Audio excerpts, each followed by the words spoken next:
I stand on the range watching players trying to get lag in their swing and retain lag in their swing, and as they're practicing it, they've got so much tension in their body, like the veins are popping out of their neck. It's as if it's this thing that requires so much strength. Well, let's have a look today and start to dispel some of the myths about what this lag is and show you how you actually attain it in your swing.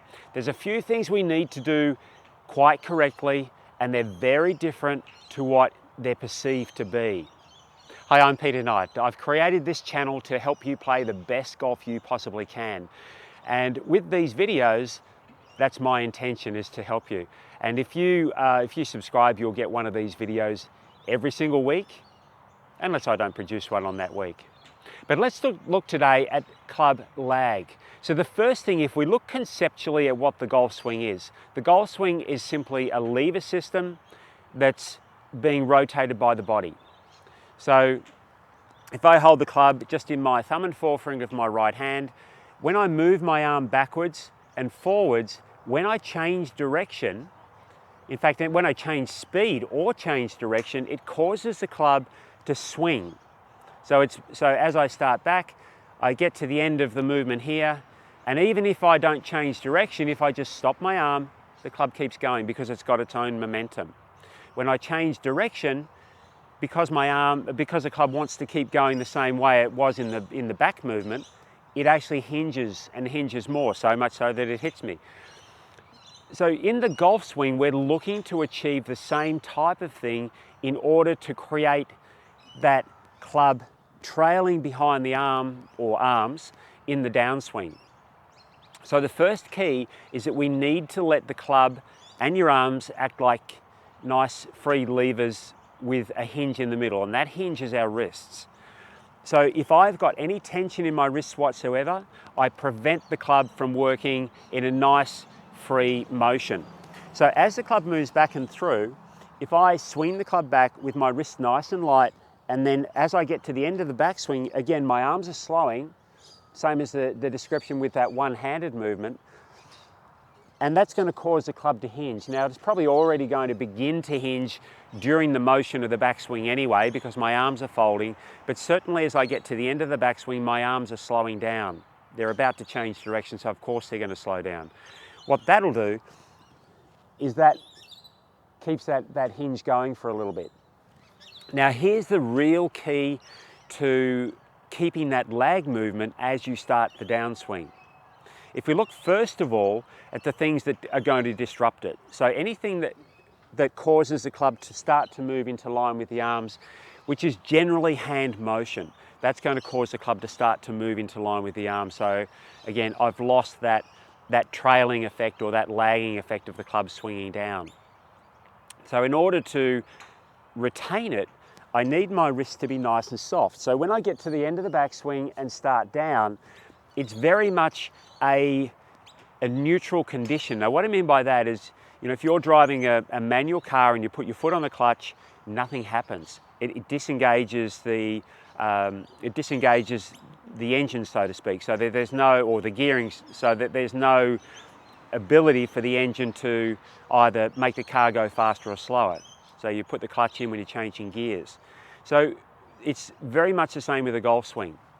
When I get to the end of the swing, it's like I've got my foot on the clutch, and as I'm starting down, my foot's still on the clutch, and then the swing re-engages. If I try and hold as I'm swinging down, I've completely disrupted that lever, that free swinging motion. So I can start to build the feeling of what that's going to be by making some very short little practice swings and keeping my wrists and arms nice and light. Now, because of the swinging motion, I don't have to worry about trying to keep my arms, particularly my left arm, straight. It just swings straight. If I was holding something like a ball, a basketball or something like that, and went to throw it, as I release it, as I let go of it, my arms are going to be pretty straight. That's just the motion holding them straight. Golf swing's just the same. So I can afford to keep my arms nice and light. When I change direction, the club wants to start to swing and catch up in line with my arm because my body's rotating. So again, all of these things they're conceptual, but they're sort of based around what levers want to do anyway. So I'm just going to allow that to happen. Now the key is that I time the movement so that the club, which is out of line with my left arm now, as I rotate, it wants to catch up. I'm not going to help it catch up, nor am I going to prevent it from catching up. But I want it to catch up either at impact or just after impact. And if I've got that free swinging motion, I can start to get the feel of timing that so that it catches up at the appropriate point. Now, of course, after it's caught up, it's moving much faster than the club's moving much faster than my arms, so it'll keep on going. So I can actually have the feeling of, almost a loss of control because my arms are so light, my wrists are so free. The one caution is that this definitely does not imply that your hands need to be loose. There's a big difference between being nice and free and loose. Loose sort of implies no control and sloppiness. So my fingers are firm enough on the grip that my hands and fingers are not going to move on the grip as I go back and through, but I've got nice free motion here. Now all I'm doing with that hinging motion is letting my body turn a little bit, and I'm playing with the weight of the club. So I'm not doing any manipulative movement with my hands. So if we put a ball in front of that nice free swinging motion, so just keeping the wrists nice and free, and then play the shot.